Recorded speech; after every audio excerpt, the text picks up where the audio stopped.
Good evening, everyone. This is Tala with Drive-thru Therapy. Thank you guys so much for joining me tonight on another episode. And as always, I'm grateful for your support.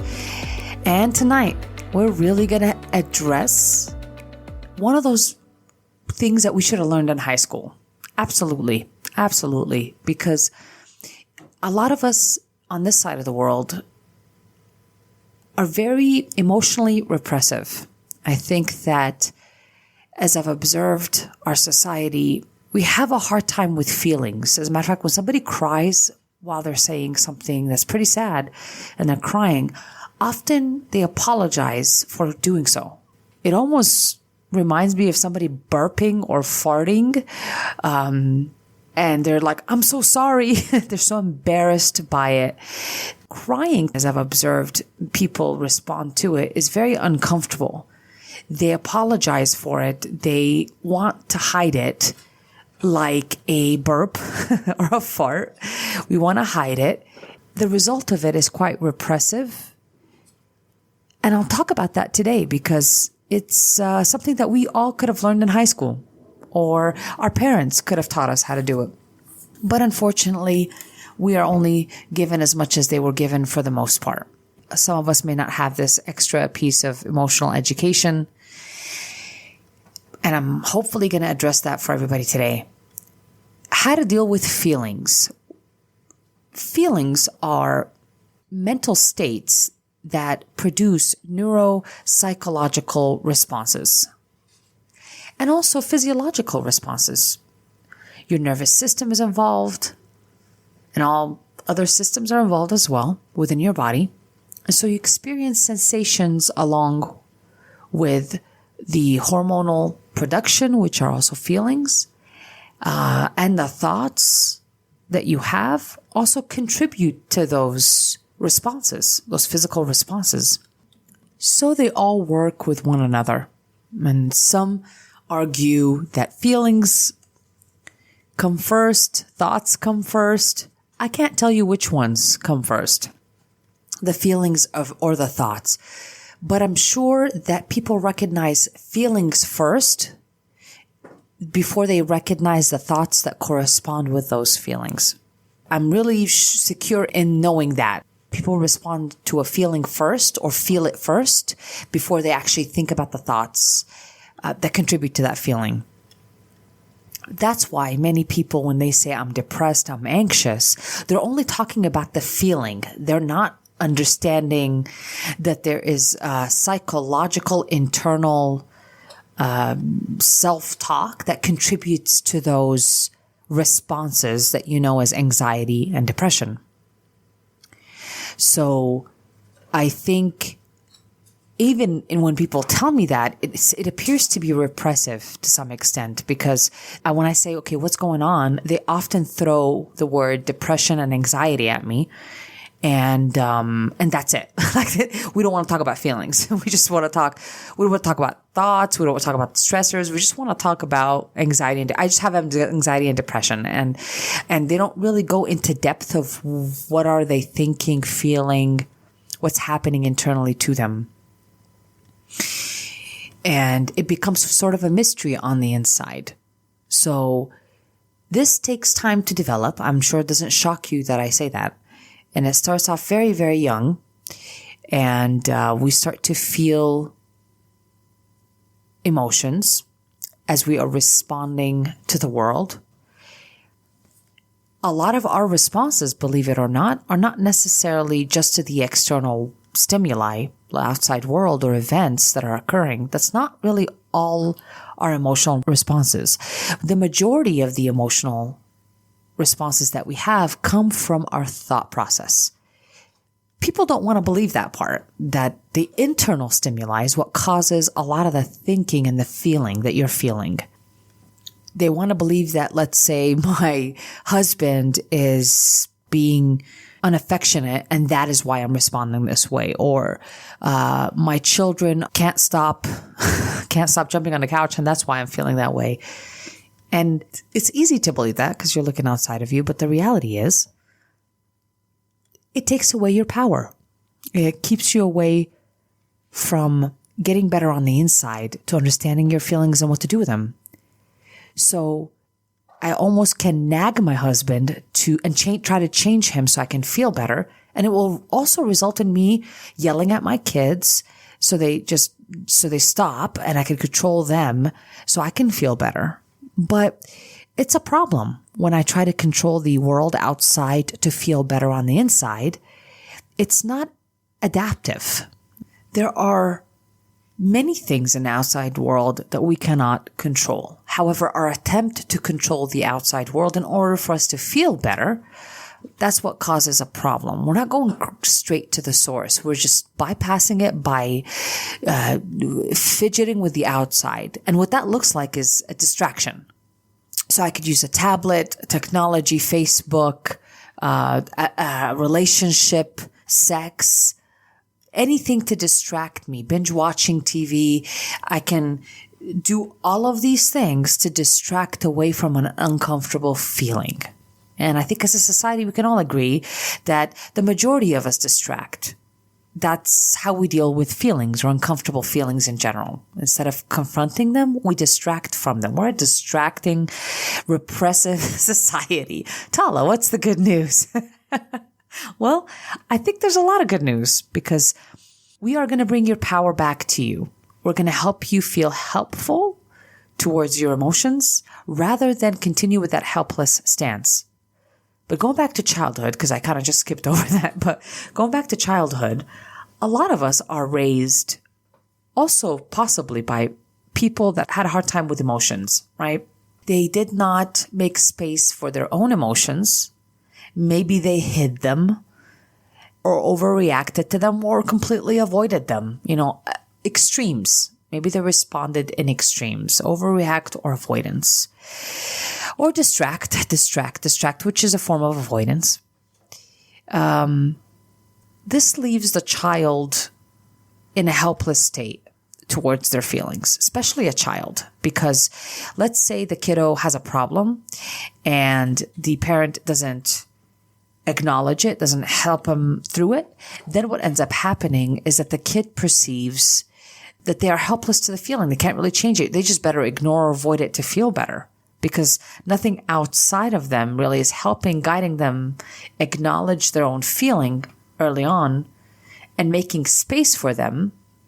Rather, they feel helpless towards the feeling. And unfortunately, later when that feeling comes in, they either act in a helpless way where they completely avoid it or distract, or they could feel agitated or angry at feeling it. I don't want to feel it. I shouldn't feel it. I hear that all the time from people. I shouldn't feel a feeling. I shouldn't be angry. I shouldn't be sad. I shouldn't be anxious. It's like I shouldn't feel a feeling. They're kind of fighting with the feeling rather than making space for it, accepting its presence and dealing with it, maturing in the feeling. Usually what I see are people that fight with the feeling. And I want people to stop fighting with feelings because that's not what we want to do with feelings. You as a human being are allowed any feeling to come in. You feel a range of them, just depending on how the parent reacted to certain feelings that you demonstrated as a kid may also contribute to how you see that feeling. So for example, a common one is don't be angry. Whenever you feel anger, you're not comfortable feeling it. Let's say your parents saw you being sad. They didn't let you sit in the sadness. You lost your dog. They may have said, we'll get you another dog. Look, you still have this dog. So they kind of threw positivity at it or attempted to solve it or even dismissed it. In the case of the dog, they would have dismissed it, right? Dismissed those feelings of sadness. So again, when sadness comes in, you may not feel comfortable with sadness. So early on, we receive those messages that contribute to how we deal with feelings. So whenever these feelings come up, we just kind of respond in the way that we have been taught to respond to them from early on. We also accept or not accept certain emotions that we've been programmed or conditioned to accept or not accept from early on. A lot of families don't accept anger as an emotion. It's unacceptable to show anger, and they may be punished for feeling angry, for a child feeling anger or demonstrating anger. They definitely get the impression that, hey, I'm not supposed to feel angry. So it's very repressive. There's no ease with feelings. What I've also mentioned earlier is throwing positivity at it too soon can also dismiss this child's feeling and almost not acknowledge or validate their feelings. When something ends up hurting, they don't acknowledge the pain and they throw positivity as adults on it real quick and they just don't acknowledge it, which is very repressive. The benefit of feeling a range of feelings is that we get to live life on a deeper level because we need all the feelings. We need them. When I'm laid off of work, I need to feel sad and disappointment, even scared, because they help me along the way to achieve the things I want to achieve. They're just kind of can act as catalyst for change for me and for survival. So because we are uncomfortable in our programming growing up with feelings that are not pleasurable, we as a society can avoid that. And as an individual adult, we have learned that we shouldn't feel sad. I have everything. Why should I feel sad? I just broke up with someone. I'm still sad. I hate myself for feeling sad because I still love someone and I miss them. People fight with that often. They don't give themselves a space on the inside. It's all crammed up. And they're self-judging of themselves in this area. And it results in people being helpless towards their emotions and doing everything they need to do to avoid the feelings that are not pleasing and only seeking pleasure. So going back to that, we've become a distracted society as a way of coping. We have a lot of things that we do to help us fill in our time, right? It's not like we like space or quietness. A lot of times we like to feel or be busy or distract. As a matter of fact, that's common guidance for many people that they give to each other is just stay busy, just stay busy. However, that is not what self-care truly means. And now it's created a society that's afraid to feel feelings. It's literally a fear of feelings. And this also created a bunch of disorders. So how do we fix this, right? How do we fix what took years in the making, what's supported by society, and start being in harmony with our feelings, start accepting their presence. It's not that they're not going to show up, friends. They're showing up. But now we need to line up with them. We need to think that they're not something that shouldn't be felt. On the contrary, they are permitted in your body. They're part of the life's experience. Feelings aren't facts, but they feel real within us. There's a quote, and I don't remember who said it, but it says, the feelings of fear are real, but the danger is not. And that really sums up anxiety. It's like the common fear of fear. And it usually results in avoidance, distraction, which ends up being not functional for the person because they're avoiding life, they're avoiding living. And so the quality of the life decreases with time when we avoid emotions. So we're not meant to avoid them. They can act as a guide in many ways. Emotions are also a warning that, hey, I need you to pay attention to something and not swim in it. Emotions are not to be drowned in, but rather I can feel the feeling, or I can feel fear, but I'm having a conversation with that emotion. What's my fear about? What's my history in that fear? And get to know yourself a little bit more when it comes to those feelings. Thoughts are habits, but believe me when I tell you, so are things that we feel. They're actually habitual. We have habits of how we cope with those feelings as well, whether we avoid, we distract, we overreact, we can ignore, all of which are things that we have a history in doing. You just need to kind of investigate those very strong feelings that you're really uncomfortable with. You need to kind of sit in them. That's why they feel really strong. I didn't know this until I started to work on it. But that's why they feel really strong, like that the feeling almost attacks you if it's uncomfortable for you.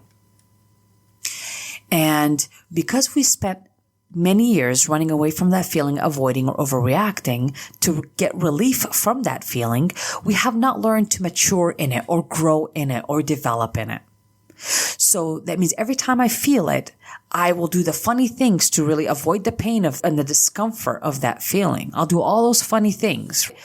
The worst case scenario would be drinking, numbing of any kind, escaping of any kind, avoidance of any kind, distraction. There could be drugging, sex, the many things that we use to feel better, to get relief, instead of facing the feeling and growing in it. Now, the feeling is not growing, but we are growing in it. We're outgrowing it is another way to say that. I can feel sadness without completely checking out, making self-destructive decisions, lose responsibility over my obligations in the day, stop going to work. I can still feel feelings without going to extremes and being so uncomfortable that I got to get relief any way I can.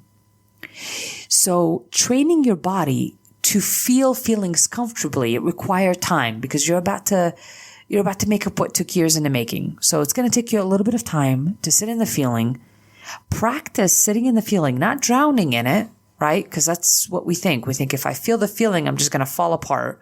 So I'm afraid to feel the feeling. So I quickly go to distracting, or I don't want to overreact. So I quickly go to avoidance.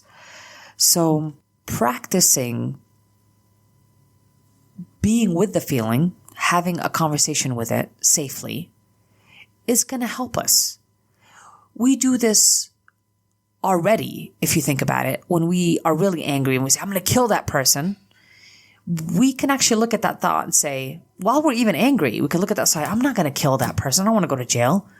So we're able to detach enough from the thought and even still feel the rage, but enough to detach from the thought and enough to detach from the feeling a little bit to make it safe for me and the other person. And I'm not really going to kill them. So just because I have a thought and I feel rage, it doesn't mean I'm going to kill someone. So you already do that. You already are able to discipline and feel a thought of rage, but without having to go all the way and murder someone. So what makes you think you can't do that with every other uncomfortable feeling that you feel? That I can still feel fear, but I'm not going to go into obsession. I'm going to just talk to it, understand it, surrender, see what I can control and what I can't control, and just release the fear. So I can detach from the fear. I can look at it. I can observe it, permit it. Maybe it's trying to give me some sort of clue about something. But when I find myself drowning in the feeling, that just means that I have not matured in it yet and that I just got to practice. And for example, in the case of fear, we just really got to practice acknowledging what the fear is and accepting that I have that fear and then asking it, can I really control this outcome or not? And being honest with it. And if I can't control the outcome, I just need to surrender. Now the fear is going to come back because it is habitual, but we keep surrendering the fear. We keep releasing that fear, releasing it until I'm no longer feeding the feeling, that fear, and it will be dealt with. At first, it's a lot of practice. But eventually, it becomes a second nature for us to be present, feel a feeling, and not completely drown in it. And it only feels intense when it comes in. And it's like some of those feelings that feel really intense when they come in. they really have to do with the fact that we just avoid feeling them. We reject them right away. We think we shouldn't feel them, or we're so afraid to go all the way with them that we just avoid them. And so we push them away, and then we need to grow or outgrow them, but we never get to outgrow them. So they always feel like an attack when they come in because they're still underdeveloped. They're still not matured in us yet.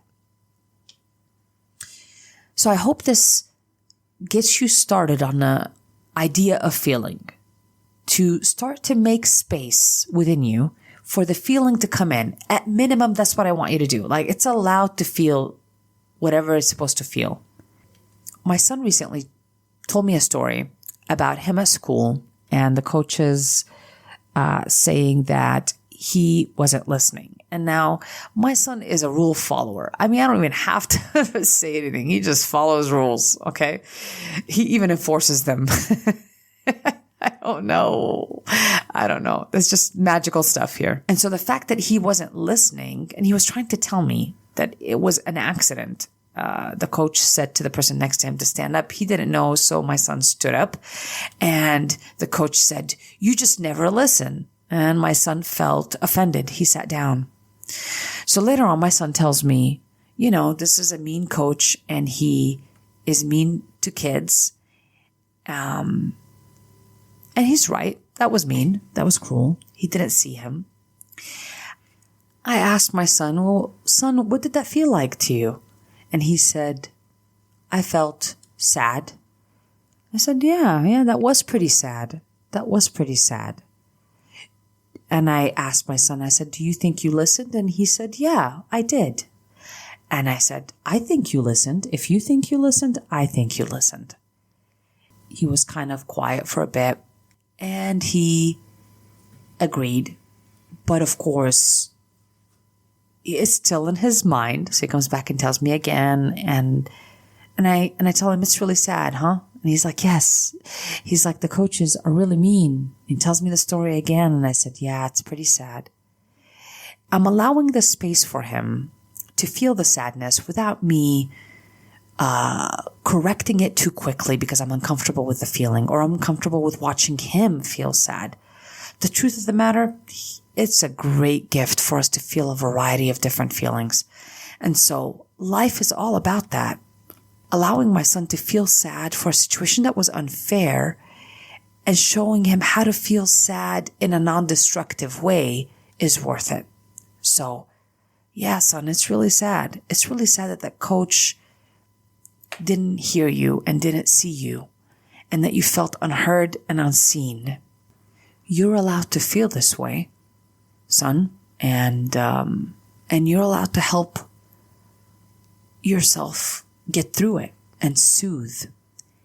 And that's really what he's practicing. I'm only a guide, but I'm not doing all the work. He's slowly accepting that the coach can say whatever he wants, and that my son knows that he was listening and that it was an accident, and that the coach didn't really know what he was, what my son really meant.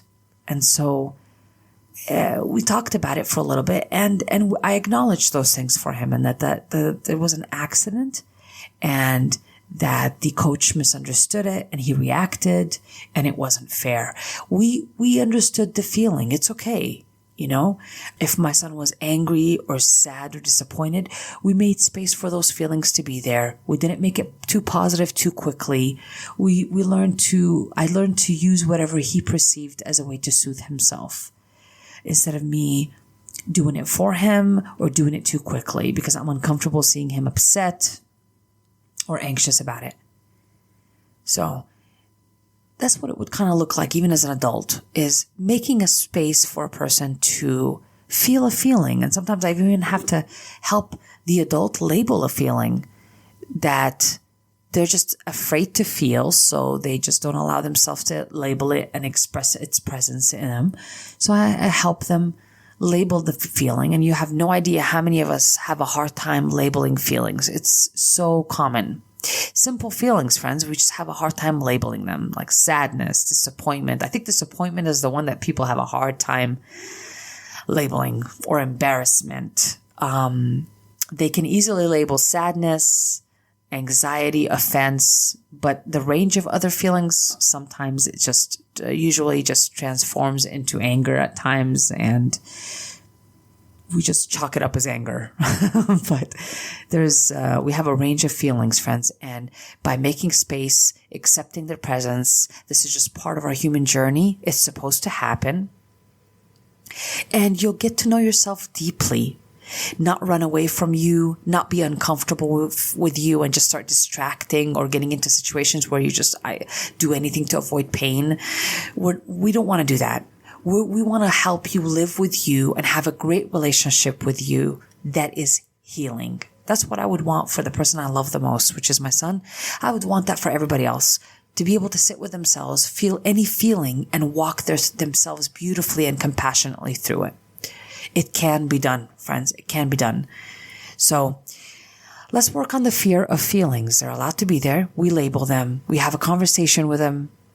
It's not the end of the world to feel the feeling. We can observe a feeling, even sit and feel it, but we don't have to drown in it. That is a decision to be made. We can be helpful to them instead of helpless to those feelings. So I hope this helps you wherever you are on your journey. I think this is something we can all learn, or could have learned from early on. But that class was missed, friends. We've just become a distracted society in so many ways. And I think we could do it well today. We could really deliver the next generation the ability to self-soothe, to mature in their own feelings and accept their presence and confront them, in a non-destructive way, and then grow in them. Yeah, we can help the next generation do that, to allow themselves to self-soothe. I won't be around all my son's life. At one point, I hope he outlives me, and I want to be able to leave him with the ability to self-soothe, for him to know that he can live in harmony with his feelings, is the best way to say that. So I hope I get to deliver that to my son, and not only to my son, to you and whoever comes and sees me. Thank you guys so much for joining me tonight. I'm sending you love and light. And remember, feelings are how you know you're alive. Don't kill them off. This has been an episode of Drive-thru.